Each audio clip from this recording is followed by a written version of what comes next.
Hello, I'm Dr. Nick, the Incrementalist, and here today to talk about blunders and wonders. This week's blunder is a lack of transparency and sharing of data for bills, charges, that leaves patients totally out of the loop and unable to control their healthcare. Everyone talks up the idea of patient engagement. In fact, my friend and colleague Leonard Kish cited this as the blockbuster drug of the century back in 2012, comparing its effectiveness to standard treatments using drugs, suggesting, as he puts it, if a drug reduced the need to go to the hospital by this amount, it would be considered malpractice not to use it. So what's the status of hospital billing? Well, your guess is as good as mine. What bill you receive, how it relates to the care you receive, the services actually delivered, will depend on the notoriously wide range of prices, your individual insurance discounts, and any side deals between hospitals, physicians, payers that can include insurance, employers, various benefit managers. In fact, the recent stories have highlighted this mess with what you might imagine is the perfect person to take on the insurance companies and hospitals. The former president of the Actuarial Society of Greater New York, who's taught actuarial science and served as an expert witness for the insurance companies on billing. But even he was defeated.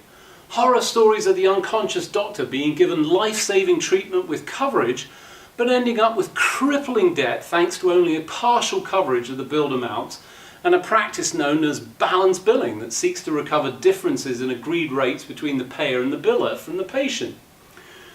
You know, the patient that is now seen as the key to the future of being engaged, just removing that recurrent cycle of queries by patients already stressed out by ill health, who are faced with a barrage of bills that they didn't expect and certainly don't understand. Money's left on the table by reducing the billing cycle time, AR days. There's a byproduct of happier, healthier patients. So if you have patient engagement anywhere in your strategy, position statement, or marketing material, then you should have an open, honest, patient-friendly, and transparent billing system. This week's wonder is a new electronic device implanted into the brain that caught my eye. Not just because it could stop seizures, but because it was combining several technologies into one system. We've seen a number of attempts at controlling disease and symptoms with electrical brain implants, with varying, oftentimes disappointing results. But this device, developed by the team from University of Cambridge and the École Nationale Supérieure de Mainz and INSERM in France, uses a thin organic flexible film that interfaces with human tissue and provides an interface with the brain.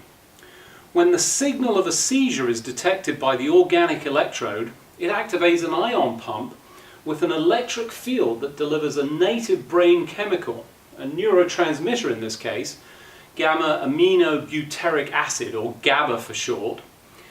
And this release was shown to inhibit the seizures induced in mice, and the additional benefit is the drug used is quickly metabolized or broken down by the body, thereby limiting and oftentimes frequent side effects associated with any therapies directed at epilepsy. The amount of drug release is controlled by the strength of the electric field applied, allowing a fine-tuning of the delivery mechanism, dependent on the sensor readings from the electrode. While this is early work tested in mice, it's exciting for integration of multiple technologies sensing the start of a seizure using an electrical organic flexible film, and then drives the local release of a neurotransmitter to stop the debilitating characteristics of spread. I imagine many more applications along these lines, even expanding on existing technologies like the traditional pacemaker, which senses heart activity and has customized responses depending on the individual rhythm characteristics. This response is electrical, but in the future could be a nanodrug or titrated medication responses for other indications or health conditions. Until next time, I'm Dr. Nick, the Incrementalist. Don't let perfection stand in the way of progress.